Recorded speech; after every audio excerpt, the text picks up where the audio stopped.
Hello, tiny house and off-grid people.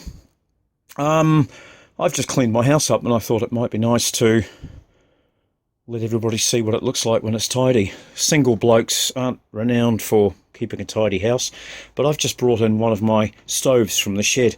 It's not quite finished, it still needs its heat shield put on it.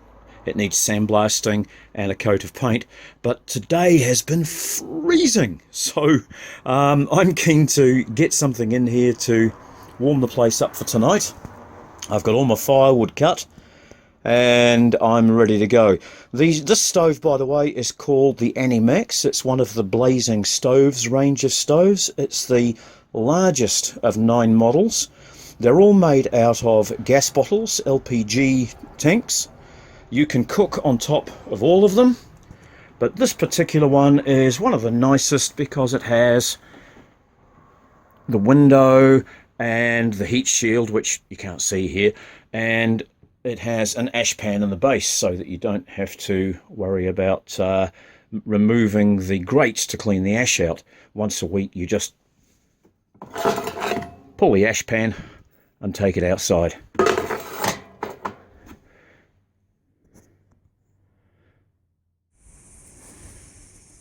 So here we have one of my finished stoves ready to go, all painted up, glass in the door, ash pan fitted, heat shield on. These stoves can be pushed right up close to furnishings and walls in tiny house and Housetruck applications.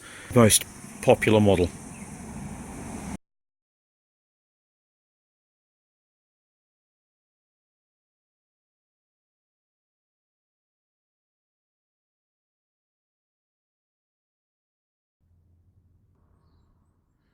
So, if like me you're involved in the off-grid lifestyle and living in a tiny house with no power, I do recommend that you look at an open fireplace like this. They take up so little room, they can be removed in the summer, and a bookcase or another chair can go in where it's currently sitting.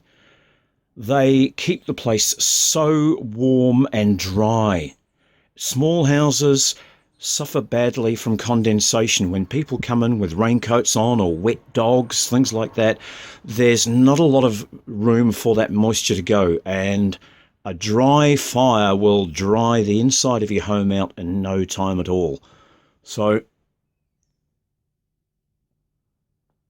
you never see condensation in my place. I do recommend for anybody who's living this lifestyle, get yourself a small wood burning stove that you can cook on, and you will love your winter evenings. Okay, this has been Tiny House and Off-Grid Resources, sharing a little bit more about off-grid life. Thanks for watching. See you in the next video.